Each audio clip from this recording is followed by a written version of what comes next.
dan baiknya akhlaknya. Qala rahimahullah, atau qala ar-rawi li hadzal kitab, perawi kitab ini mengatakan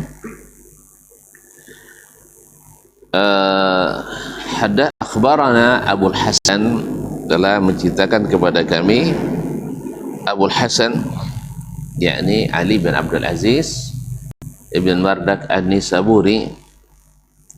Qala akhbarana Abu Muhammad, telah menceritakan kepada kami Abu Muhammad, yaitu Abdurrahman ibn Muhammad ibn Idris ibn Munzir Al-Hanzali, yang dikenal dengan Ibnu Abi Hatim Ar-Razi, yang menulis kitab ini. Qala hadatsana Abdurrahman ibn Ibrahim, telah menceritakan kepada kami Abdurrahman ibn Ibrahim ibn Sa'd ibn Ibrahim ibn Abdurrahman ibn Auf Az-Zuhri. Qala hadatsana Muhammad ibn Rauh, telah menceritakan kepada kami Muhammad ibn Rauh Al-Misri.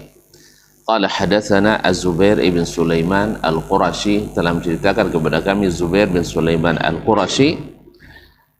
An Syafi'i, dari Asy-Syafi'i, dari Imam Asy-Syafi'i rahimahullah ta'ala. Qala kharaja Harthamah fa aqra'ani salama amiril mu'minin Harun ar-Rasyid wa qala qad amara laka bi 5,000 dinar. Berkata Imam Asy-Syafi'i rahimahullah, kharaja Harthamah. Harthamah yakni Ibn Yazid, salah seorang menteri Al-Khalifah Harun ar-Rasyid rahimahullah ta'ala. Dia keluar, maksudnya keluar dari istana dan menemui Imam Asy-Syafi'i rahimahullah. Fa'aqra'ani salama amirul mu'minin. Lalu dia menyampaikan salam dari Amirul Mukminin Harun ar-Rasyid.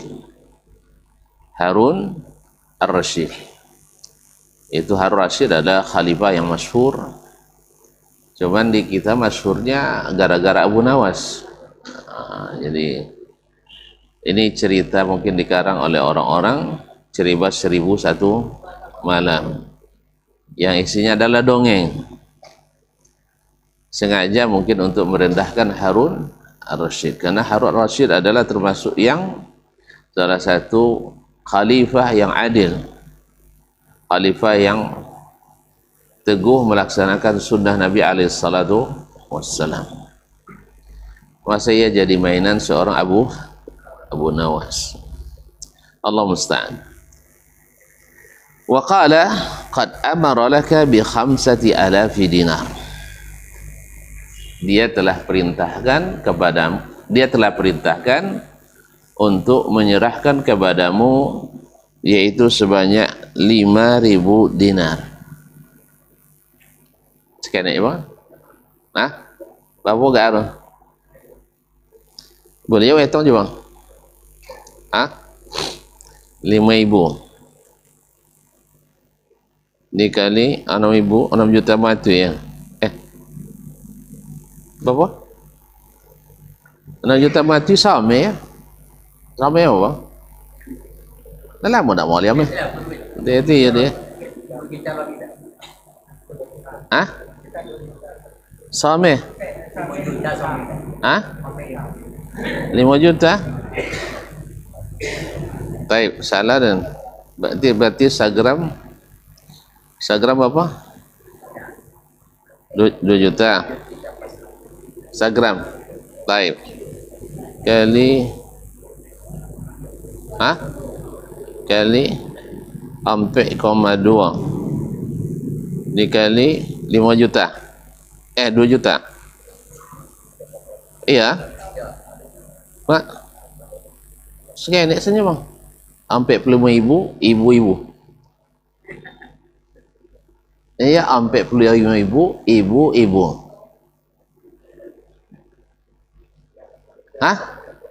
40 miliar doh. Dia banyak dia. Masya Allah. Hadiah dari khalifah. Ceritanya ke mana? Buat proposal lah Imam Syafi'i. Tuh, Bapak Ciro. Imam Syafi'i dia adun-adun dia uang. Ya, jadi kok adil Imam Syafi'i gak kini kan adun-adun jadi nangganya. Karena adun-adun juga. Kayak khalifah. Yang madun Ustaz Josen. Tapi Ustaz yang tak ganggu dakwah dari Imam Syafi'i. Imam Syafi'i mengajak kepada sunnah, inya mampu juga. Apa lawan sunnah? Balawan sebut sunnah. Itu tidak wangi orang tuan-tuan ni. Orang nak menjadiin bid'ah je sunnah sakawan je sakampung. Tuan-tuan bakoi je mosong bid'ah je sunnah balawan. Apa cara tu bang? Tidak saya di domain. Apa ndak? Nya bid'ah hasanah rumahnya. Jadi dari Imam Syafi'i rahimahullah banyak dalam pernyataannya yang menurut mereka merugikan, sehingga dituduhlah Imam Syafi'i berbahaya gerakannya, membahayakan pemerintahan.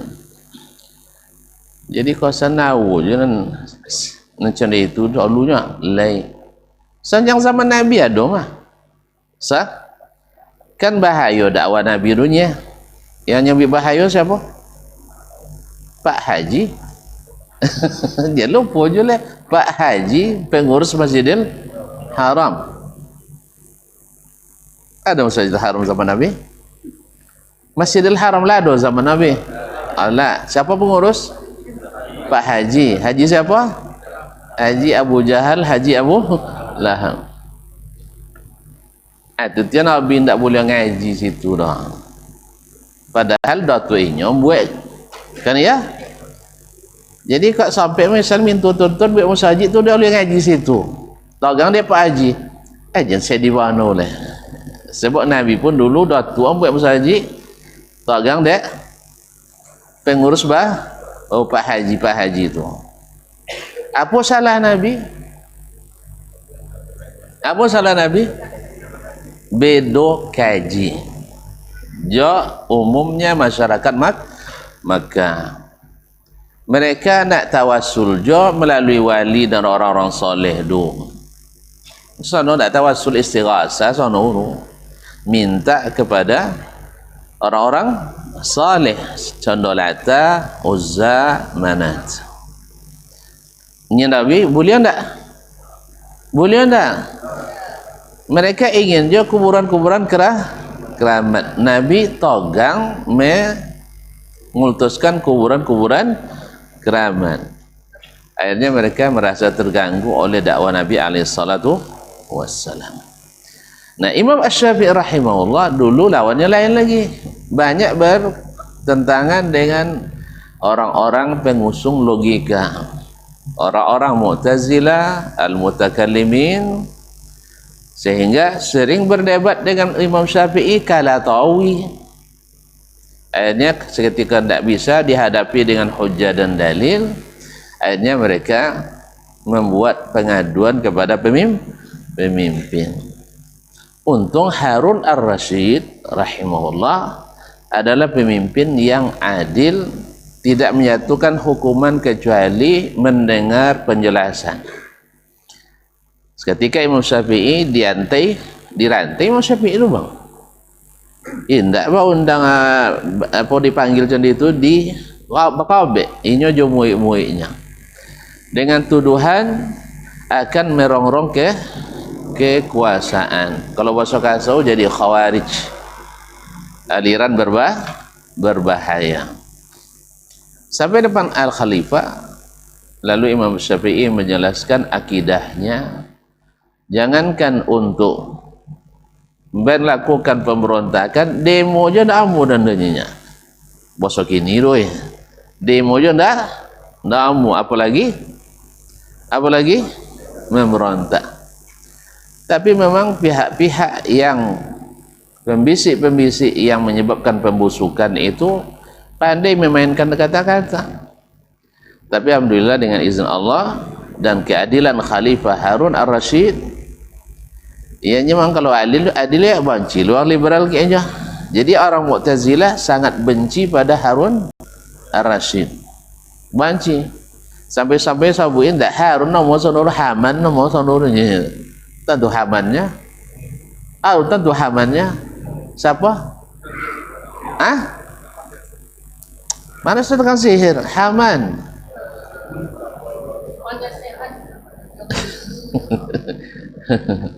Apa nama zingkernya Fir'aun, yaitu ahlinya Fir'aun.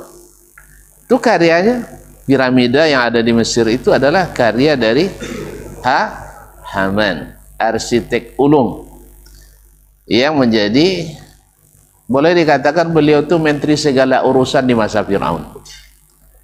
Menteri segala urusan, apa-apa tanya ke Haman. Jelas, Haman adalah andalan Fir'aun pada masa itu. Subhanallah. Jadi mereka menggelar Harun dengan Haman. Bagi mereka Harun itu adalah pengganggu gerakan Mu'tazilah mereka, liberalisme mereka. Jelas? Karena apa? Karena dengan ilmu mereka tidak bisa, tapi dengan mendekati penguasa pun waktu itu tidak bisa, karena Harun adalah ahlus sunnah dan ulama. Beliau itu ulama, makanya dia paham. Kalau seandainya mendengar keterangan dari ulama, paham dia bahasa ulama itu. Iko tidak kopian arah gitu. Ini kalau Khawarij itu jolek arah pembicaraannya kan. Maka Syafi'i ketika bicara di depan, sama dengan Ja'far bin Abi Thalib radhiyallahu taala anhu, ketika dituduh merongrong kekuasaan orang Quraisy sehingga mereka hijrah ke Habasyah, disambut oleh Najasyi radhiyallahu anhu. Ya, datang pe tu'ajuru runding ulung dari Quraisy, Amru ibn As, sebelum masuk Islam. Dia sudah berteman dengan Najasyi. Hampir-hampir Najasyi menyerahkan orang ini kepada Amru bin As. Untung Ja'far bin Abi Thalib minta waktu, dan Najasyi bukan sembarangan orang, dia paham agama. Maka itu pentingnya penguasa paham agama, sehingga tidak mendengar bisikan syaitan, jin dan manusia. Jadi dia yang bisa menilai sendiri. Ma'asyiral kiram dirahmati Allah Subhanahu wa taala. Apa tadi, Bang? Harun ar-Rasyid paham dia. Maka dia mengerti kemana arah pembicaraan itu. Hanya setelah tahu dari Syafi'i rahimahullah, maka dia bebaskan Imam Syafi'i rahimahullah dan murid-muridnya tanpa syarat. Ini ada bebas bersyarat. Ya, dan usaha bahasa uji coba kan, dan bebas tanpa syarat. Disitulah Imam Syafi'i rahimahullah ketika ditanya oleh Amir Mukminin Harun ar-Rasyid, ada yang bisa istilahnya dia akan berpisah, ada permintaan Syekh, ya, ada permintaan tak? Lalu kata Imam Syafi'i, kalau boleh saya meminta Amirul Mukminin, a'azzakallah, saya ingin meminta untuk diperiksa kembali orang-orang yang ada di penjara itu, karena banyak di antara mereka barangkali dari hasil pertemuan saya dengan mereka di dalam, mereka juga korban seperti saya juga. Ada orang-orang yang berkepentingan yang mengadukan mereka sehingga masuk ke dalamnya. Lalu ditanya oleh Harun ar-Rasyid, tentu dek, engkau ya Aba Abdillah, siapa untuk kau dunu, termasuk tu kau dunu Imam Syafi'i kan? Itulah hebatnya Imam Syafi'i rahimahullah. Karena dia paham madu-adu wang, inya dek kau adun-adun dia masuk sah. Tu ekor kalau adun-adun luang, sama je wang dunia. Makanya beliau punya prinsip seperti yang disebutkan dalam Kutubul Adab, di antaranya Al-Adabul Kabir lil Ibnu Muqaffa. Laisa minal adab bi syai'in an tazkura aiba khasmika inda dhi sultan. Kamu tak beradab sedikit pun ketika engkau menyebut kesalahan, kelemahan musuhmu di depan penguasa. Makanya hati-hati kalau tuan-tuan dekat dengan penguasa, biarlah jadi penasehat yang bikin sehat. Jangan bikin jadi pembisik yang bikin busuk. Jaga hati penguasa itu. Jangan dirusak dengan bisikan-bisikan yang mengadu domba. Nah, sebagian orang menjadikan kesempatan ya. Nyemotso penguasa tak lama 5 tahun, kadang 5 bulan lah. Ya. 5 tahun, kadang 5 bulannya. Awak anu sampai buat prestasi penguasa dulu, tapi sudah bikin orang frustasi. Anu ada prestasi tapi menyebabkan orang frustasi. Jangan. Karena itu tak masuk adab. Makanya Al-Abbas radhiyallahu taala anhu ketika anaknya Abdullah ibn Abbas menjadi penasehat Umar bin Khattab. Boleh kata orang lah. Ada 3 nasihat ayahnya ke anak, boleh tukar orang lah. Hah? Dia ke awak tonyong lupa lenya. Masih lupa. Apa kata Al-Abbas ayahnya? Ya bunayya, inni ara amirul mu'minina yuqarribuka ila nafsi. Saya lihat Amirul Mukminin menjadikan kamu orang dekatnya. Amirul Mukminin yang menjadikan kamu orang dekatnya, bukan kamu yang mesese kepadanya. Tentu mesese ya. Alhamdulillah. Masalah kalau banyak yang tak tentu tanya ke wajib mesese. Nah. Bukan dia yang mesese kepada Amirul Mukminin, tapi dengan kepatutan dan kepantasannya dia diangkat oleh Amirul Mukminin sebagai orang dekat. Jadi penasehat, bukan pembisik. Penasehat. Apa kata ayahnya? Fahfaz minni thalatha khisal. Tolong kau pegang 3 adab berikut. Adab pertama, la tubadirhu bil kalam. Jangan engkau memulai berbicara di majelisnya hatta ya'zana lak, sampai dia mengizinkan kamu berbicara. Jangan berbicara dulu di depannya sebelum dia sendiri yang meminta, mengizinkan. Yang kedua, la tufsilau sirra. Jangan kau buka rahasianya kepada orang lain. Karena dia mempercayai kamu, maka jangan menjadi sumber yang dapat berpercaya pula dan berfitnah. Ini banyak pula hadir di rapat-rapat tapi tukang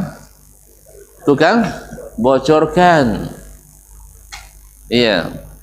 Di shooting dia tengah rapat tu. Jadi orang lain yang seharusnya tidak boleh tahu tentu. Dan shooting pula cia. Dan shooting pula cia. Jadi yang menyoting awak shooting pula.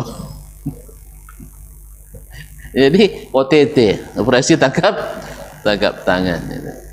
Subhanallah, macam-macam cara manusia. Awak berapat di majlis yang harus dijaga amanah. Tapi belum lagi kita selesai rapat yang harusnya orang lain tak boleh tahu sudah diketahui. Pengkhianat atau tidak? Pengkhianat. Subhanallah.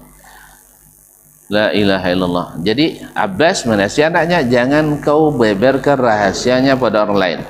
Yang ketiga, ini juga yang masuk dalam bab ini yang kita sebutkan, iyyaka an taghtaba indahu ahadan. Jangan sekali-kali engkau menghibah orang di depannya. Jangan menghibah orang di depannya. Sama dengan tadi, jangan sebut burukan orang di depan penguasa. Sekarang Umar penguasa, Amir Mukminin. Jangan kau menghibah orang di depannya. Kalau kau ghibah orang yang namanya penguasa, ada kecenderungan zalim, sah? Nah sekarang dibisikkan oleh seorang alim, sah?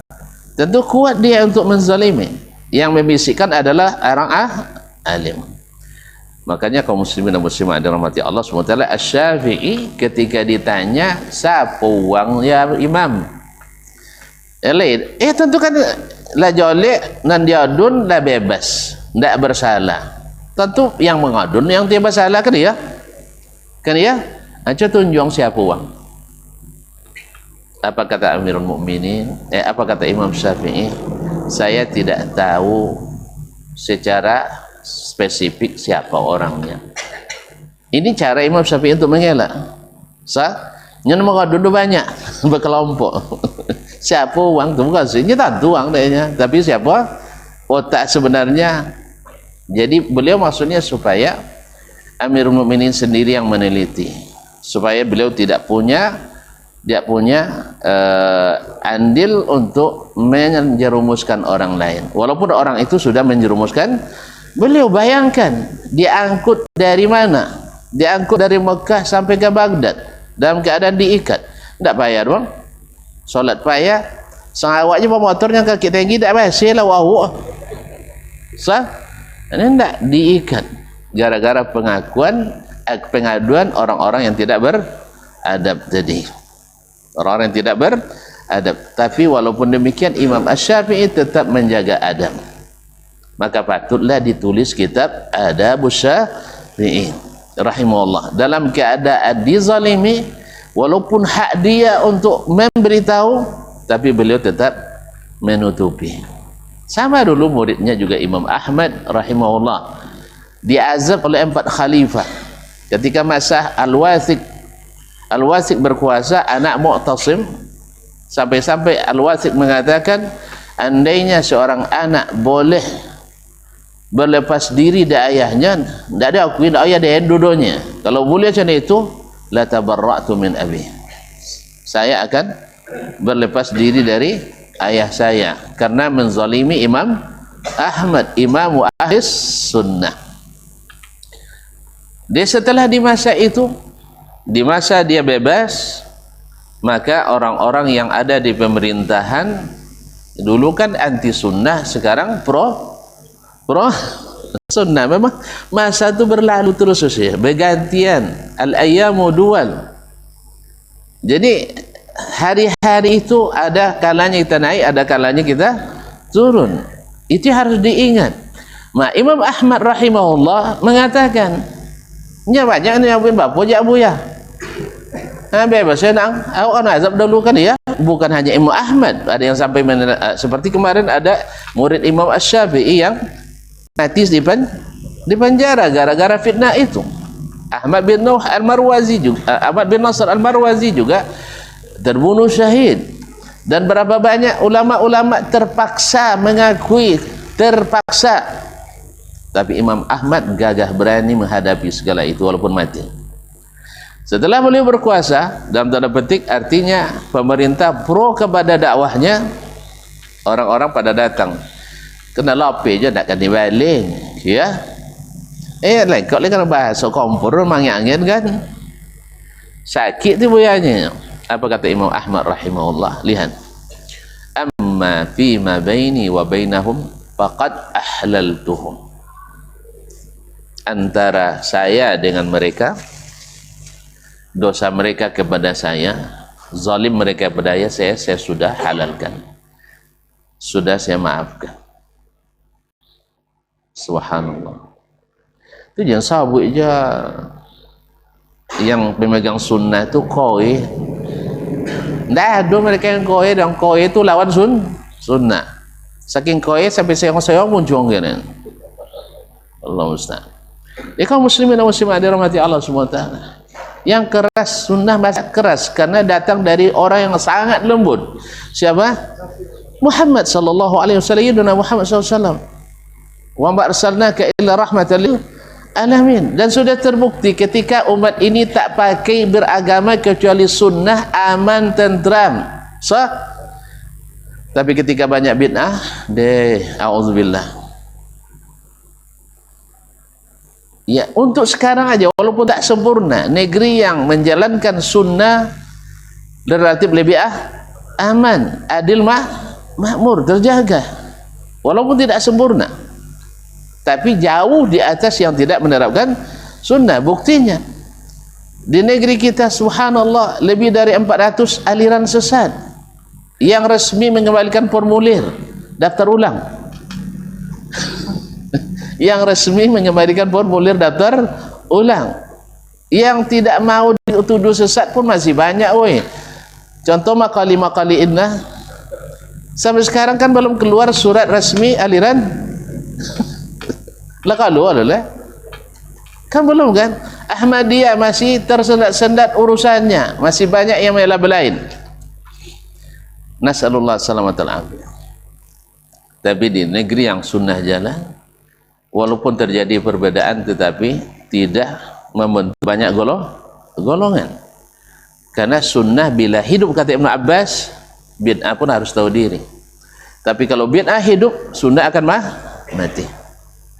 Nasallallahu salamatal afiyah. Jadi ahlus sunnah itu arhamun nasi bin nas, orang yang paling penyayang kepada umat manusia. Buktinya, pernah tuan-tuan ahlus sunnah tegak menutup masjid? Mana tuan-tuan menutup masjid? Ditulis di situ ditutup untuk waktu yang tidak ditentukan. Seorang pejabat tinggi sampai waktu lomba-lomba wantin kaji, sudah itu nutup masjid. Akhirnya nyata tutup jadilah. Seorang pejabat tinggi tutup masjid dah. Lomba kajian tak boleh. Dibuat modus dah, ditata ulang kembali. Sudah itu ndak nawa.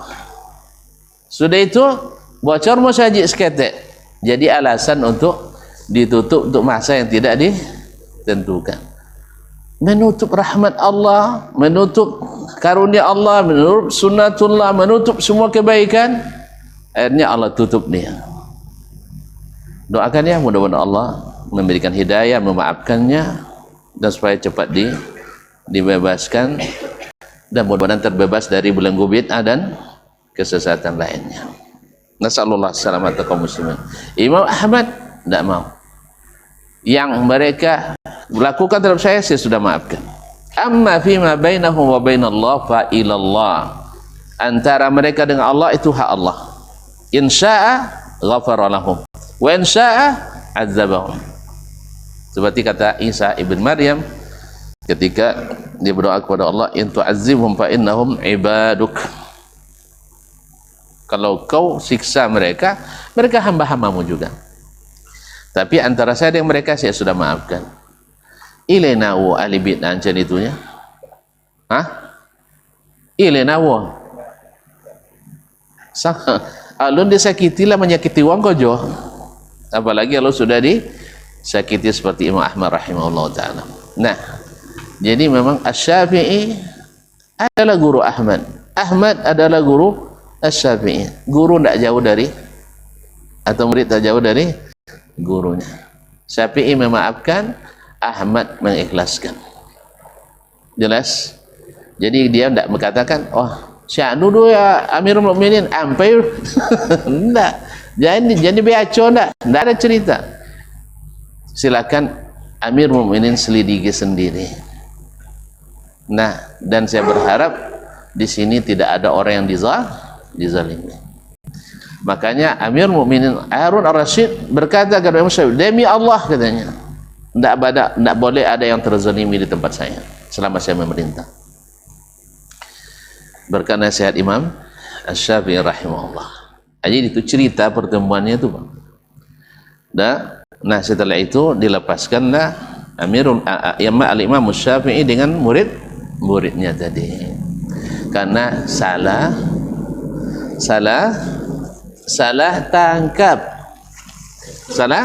tangkap karena akibat pembusukan dari para pembisik. Nasallallahu salamatal afiyah. Lalu biasalah kalau yang namanya pemerintah, kalau sudah hatinya luruh dan mengakui seseorang, tentu mudah mengeluarkan hadiah. Kalau Imam Amirul Mukminin Ahmad waktu itu dikasih hadiah, diantar ke rumahnya, beliau tidak menerima. Imam Syafi'i rahimahullah, dia terima. Kenapa dia terima? Lihat untuk apa? Pertama, dia di perjalanan dari Baghdad, dia harus memakan biaya. Dia akan kembali ke Mekah. Imam Ahmad memang tinggal di Baghdad. Jadi masing-masing berijtihad. Yang satu tidak menerima, sebab dia tinggal sekota dengan pemerintah itu. Imam Syafi'i walaupun seluruh kekuasaan ada di khalifah, tapi tempatnya cukup jauh. Hanya kalau dah kek bono ya, kalau dah tak kanang nak buat patua contoh deh, wak baby ti potong deh. Okey kan? Jadi Imam Ahmad menolak. Imam Syafi'i menerima dengan apa? Menerima karena diantarkan juga kepadanya. Wa qala, Harsam bin Yazid mengatakan, qad amara laka bi 5,000 dinar. Imam Harun Ar-Rasyid memerintahkan untuk menyerahkan kepadamu 5.000 dinar. Berapa so DPT? 45.000 ibu. Ya. Subhanallah. Azan sih. Kalau awak dapat sebanyak itu macam apa abang? Mak, awak tahu saja ya. Masya Allah, Masya Allah. Yalah begitu. Jadi Imam Asy-Syafi'i rahimahullah waktu itu menerima, fahumila ilaihil mal. Lalu harta yang 5.000 dinar itu dibawa dan diserahkan kepada Imam Asy-Syafi'i rahimahullah. Baik. Kita azan dulu ya. Nah.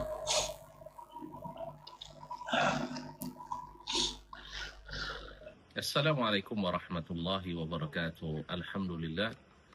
Wassalatu wassalamu ala Rasulillah wa ala alihi wa sahbihi wa man wala wa ba'd. Ingin liburan Anda bermakna, bermanfaat dan mendatangkan pahala, maka umrah dengan PT Risalah Bina Insani adalah solusi di antara solusi yang menawarkan untuk umrah bersama di akhir tahun. Insyaallah di bawah bimbingan saya sendiri, kita berangkat di tanggal 24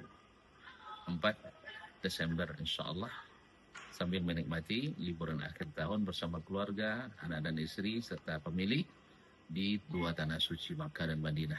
Mudah-mudahan Allah SWT memberikan taufik, memberikan kemudahan bagi kita, mudah-mudahan kita bisa bersama meraih pahala dan meraih bahagia di liburan akhir tahun ini. Terima kasih. Wassalamualaikum warahmatullahi wabarakatuh.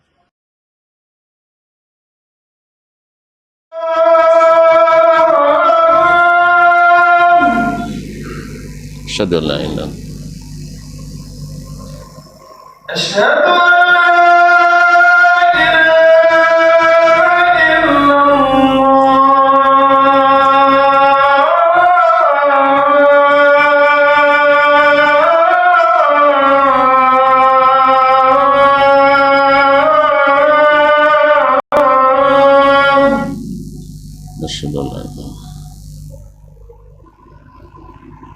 أشهد أن محمد رسول الله صلى الله عليه وسلم. أشهد أن محمد رسول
La haula wala quwwata.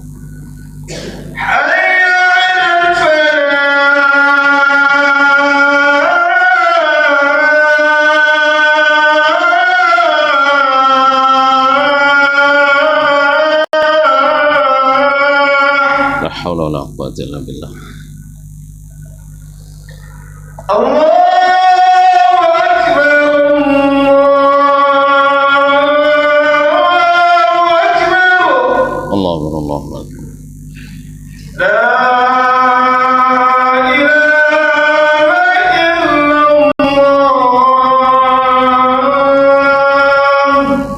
Wa ana asyhadu an la ilaha illallah wa salli ala salatul qaim.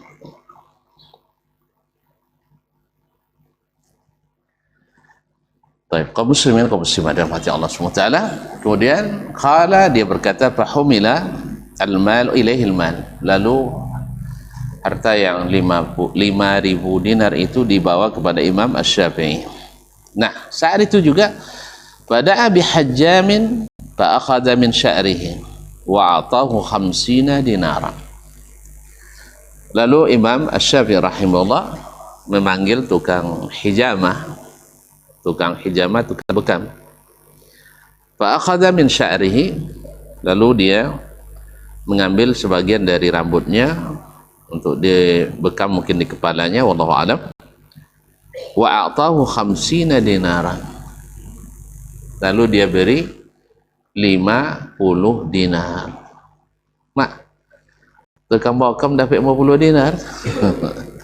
Jadi begitulah Imam Asy-Syafi'i rahimahullah, kalau ada memberi pemberian orang yang tak takut jatuh miskin.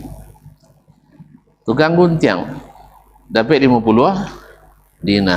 Berapa piti tadi bang dia? 50 dinar. Lalu puluh alik. Ulang lihat. 45 juta. 45 juta. Sekian itu banyak. Enggak dong. Ulang lihat. Berapa tadi 50 ya? Astagfirullah, 50 dikali 4,2 dikali 2 juta. Sampai hati 20 juta bang. Kamu jadi kembang sudah itu lah. Ini sampai hati 20 juta. Jadi dia tidak nanya kira-kira tukang wakam berapa gak di Bedouan? 2 juta. Satu atau 150? Itu seluruh badan tuh. Komplit. Subhanallah. Jadi kalau habis 300 nak buang gitu tu ya. Nak je nak buang, kamu kena tanya. So orang bayar dia ilmu hati, orang bayar kata 300 nya kan. Tir je kikik buahnya. 150 lah boleh dah. Alhamdulillah. Jadi kaum muslimin dan muslimat, dibayarnya sampai 50 juta. Berarti ini bukan upah, tapi adalah tanda berterima kasih. Karena dia sudah dapat, maka diberinya yang sebanyak itu pula. Kan tak dok, ini babo kokian no. Lekan tak kadang-kadang dapat piti sebanyak itu. Nanti kadang dia pun tahu lah gak ada masuk. Kan itu terbayang sebelum sah. Tapi walau bagaimanapun dia siap. Karena itu ujian baginya. Ternyata dibebaskan dan dapat pesangon yang tak terbayangkan.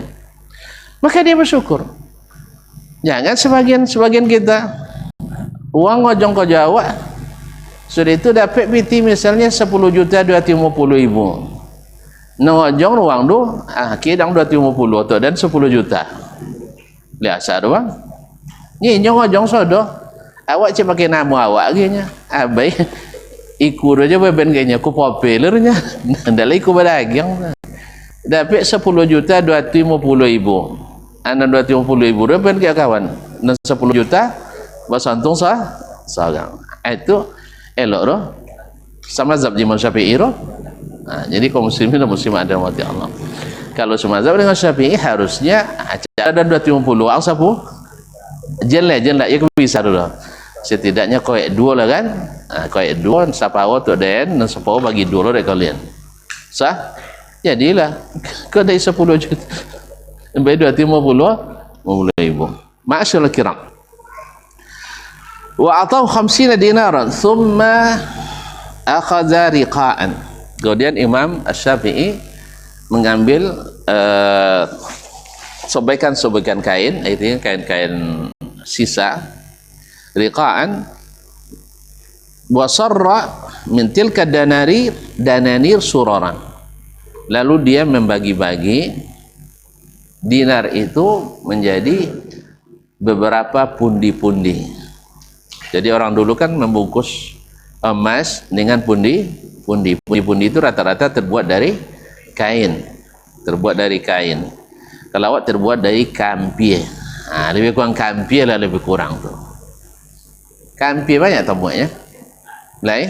Jadilah kan. Kalau ame banyak tembuak doang. Nah, kalau ame banyak tembuak. Jadi dibaginya ke dalam banyak kampie. Apa tadi? Pundi-pundi. Diikat. Kalau lah buat macam itu tu apa ke akhir-akhir? Dah terbayang tu. Kan dah cerita ke tuan-tuan mah. Ketika dan borang tu mah minta piti ke Syekh. Ya. Tu dia bendek dan tu nak lobby kan tu. Sudah tu tanya, orang kalian di mananya nya? Tersabui dan S3 di hadis, kawan kau S2 di tarbiyah. Nya ambillah pula 2 buah lah. Atau bodoh buat tiwak lah. Kan ya? Nyawa tak berharap tadi lah. Bodoh buat ti. Tak kaji. Susun nak kena apik, kasan dapat. Esok dah boleh dek kawan lain tak dapat bercoran dari mana, bisa tolong Ustaz. Lai, tapi lah bau banyak. Bau bah? Niat potong hanya niat membantu. Tak tahu kau nang dapat tu awak dah. Kini lah baru. Nah, antu lah awak bang potong dapat kini antu boleh. Sah? Kasan terlalu harap tertiarap. Indo boleh. Ai kasan jen awak berharap ke manusia tu pelajaran tu. Harap kepada Allah Subhanahu wa taala tu serang. Aku dalam kehidupan lah banyak cubur. Ketika awak harapkan manusia, nampaknya Allah tidak suka. Ketika ambo tidak berharap leh, adi baik pula dah melalui manusia aja. Allah lebih tahu cara untuk memberikan kepada kita. Awak pertama, mudah-mudahan tolong dia uang. Kawasan tidak jurang. Yang kedua, dua mereka dibantu dia uang. Sah tanggung dia uang, tidak jual. Yang ketiga, tambahin tak. Engkau ambil banyaklah ya Allah. Hanya kepadamu berharap. Tolong mudahkan urusan ini. Alhamdulillah. Tanpa dipikir ternyata Allah tak lupa. Kalau awak pikir bono, seorang ke awak dah. Kan ya? Makanya jangan terlalu mengandalkan kemampuan diri. Tapi sering-seringlah untuk menganggap lemah diri di hadapan yang maha kuat, Allah Subhanahu wa taala. Fa farraqaha fil qurasyiyin allazina hum bil hadrah wa man hum bi Makkah. Lalu dibagi-bagikannya kepada orang-orang Quraisy yang ada di tempat itu. Di mana tadi? Di Baghdad. Tsumma wa man hum bi Makkah. Dan dia siapkan untuk orang yang tinggal di Makkah. Alul Bait. Alul Bait. Hatta ma raja'a ila baitihi illa bi aqalla min 100 dinar. Sehingga sampai ke rumahnya tidak tersisa kecuali kurang dari 100 dinar. Dari 5.000 bang, 31 ini. Kita lah bangnya. Ibaratnya tadi 10 juta 250, tinggi 250 di awal. Artinya apa ya? Dan banyak contoh tadi tu. Ambil kalian 250 bagi 2. Tu dan 10 juta. Dia mesti pindah. Jadi dia bagi-bagikan. Coba bayangkan. Jangan suanak lah. Tukang bakam jadi baik. Sampai hati 20 juta. Hadiah. Jangan mau pelan sanak lah. Nyenyong pertama di situ semua kan. Ini kadang-kadang ada orang digerakkan hati oleh Allah, murah saja kita memberi. Sah? Kadang ada orang dekat, berat kita memberi. Makanya jangan harap kepada manusia, berharaplah kepada Rabbun Nas. Karena dia yang menggerakkan hati. Ajan mau pek puluh dia, mak sianu dia mau puluh dia, dan 10 nya. Itulah rezeki yang Allah bagi. Ya bang ya? Ya, tak lebih. Misalnya Allah Ta'ala memiliki sodor. Allah Ta'ala yang memiliki semuanya. Baiklah kaum muslimin dan muslimat dan mati Allah, kisah ini salah satu dari sekian banyak. Makanya Imam Syafi'i itu dikenal dengan itu, dikenal dengan sakha. Imam Ibn Abi Hatim sengaja memilih salah satunya saja, atau beberapa riwayat ini tentang bagaimana pemurahnya Imam Asy-Syafi'i rahmatullahi alaihi. Nah, orang seperti ini tidak akan pernah memusuhi orang, tidak akan pernah memusuhi orang. Tapi kok banyak benci sama dia? Betullah kata Imam Syafi'i sendiri, ma min ahadin illa walahu muhibbun wa mubghid. Tidak ada seorang pun kecuali ada yang suka, ada yang membenci. Sah? Rasulullah aja ada yang suka, ada benci. Allah Ta'ala ada suka, ada benci. Ada yang benci Allah Ta'ala? Ada? Banyak. Makanya oleh sebab itu, fa illam yakun min zalika buddun, kalau itu tak bisa dielakkan, faltakun ma ahli taatillah, maka pilihlah berteman dengan orang yang taat kepada Allah. Ciri-ciri taat sudah sering kita sebutkan. Tidak banyak itu, tidak banyak alasan, tidak banyak debat. Kalau banyak cerita, banyak alasan, banyak debat, dia narukkan taat dan jaya orang. Kan ya? Yang among wali gulon, bomai maknya. Itu taat doi. Naknya tanya itu apa gulon? Nya perlu tentu. Perlu tentu ketika setiap perintah perlu tentu. Tu apa gulon? Enggak kan?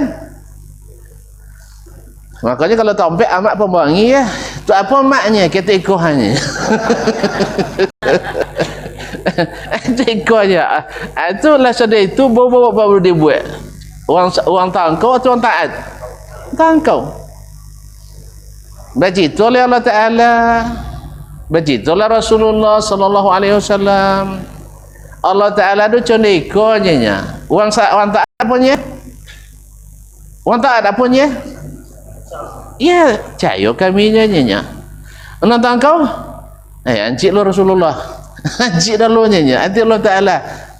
Dan pikir dah lo. Weh, kalau sampai awak punya anak gadis tu lamar di ajo. Sampai mikir dah lo. Bang, pikir je dah lo. Tak jatuh ada bangkai ajo. Nyai aja ndak aja piaman kan. Ikut raja sultan. Nyelah. Gua ndak beliau mungkin salah paham aja kah? Mohon maaf kalau salah paham. Jadi maksudnya raja, penguasa. Tu sampai ya banyak pikir lalu. Hah? Batemo bang. Sudah itu beko belakang bocaro nama batalkan. Sah? Kalau topik lah kan dia adon ke anak wakil orang nak jolly dia kan pangeran nak tentu kan puang boceh beko uang dari belakang dia. Tolonglah paknya. Kalau dia itu nak rela nak nanya, tapi dia kayaknya saugan tadi kan ya kan. Nah. Ini Allah SWT yang memberitahu. Tu sampailah nanti dahulu. Pikir dahulu. Kalau nak masuk fikiran tak temo, kalau masuk dia temo. Uang tangkau tu yang taat. Tangkau. Kalau ditagang di Allah dan Rasul sallallahu alaihi wasallam, jadi buat candekonya ya. Habis tu jadi pikir dulu ya Allah. Dan bahas dulu ya Rasulullah. Uang cangkau atau uang pataat? Uang tangkau.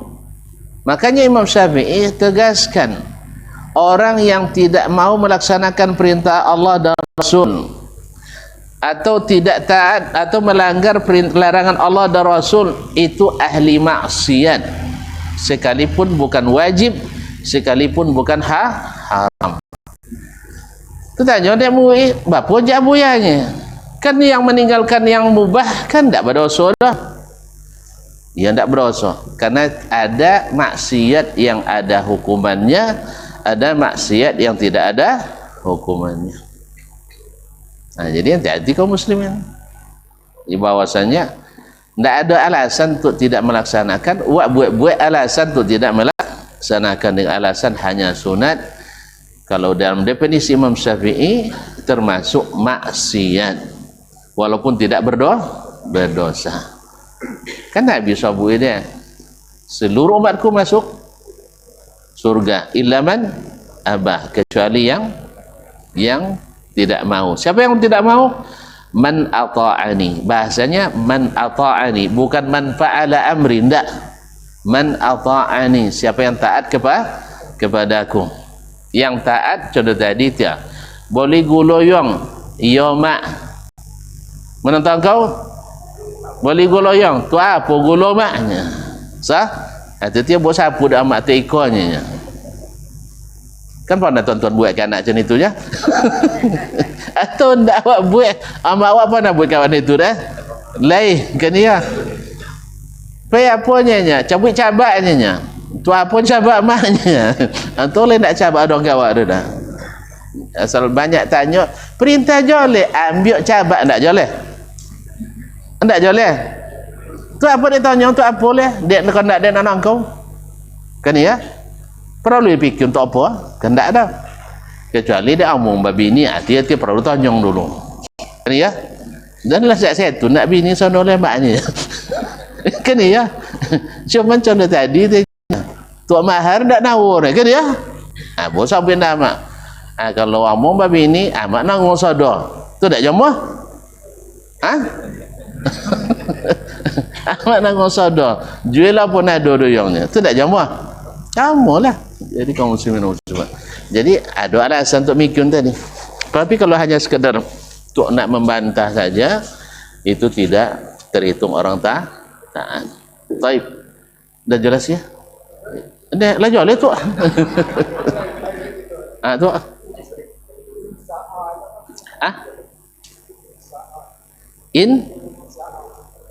Insyaallah. Insya'a ghafara lahu wa insya'a azabahu. Jikalau sya'a dia menghendaki, ghafara mengampuni, wa insya'a kalau dia menghendaki, azabahu dia azab. Jadi kalimat in dan sya'a, kharaja keluar. Nah, wa iyyaka jazallahu khairan. Ya, terima kasih. Untung tidak panjang jawaban tu ya. Wallahu ta'ala alam wa sallallahu ala nabiyina Muhammad wasallam. Mohon maaf dan terima kasih. Wassalamualaikum warahmatullahi wabarakatuh.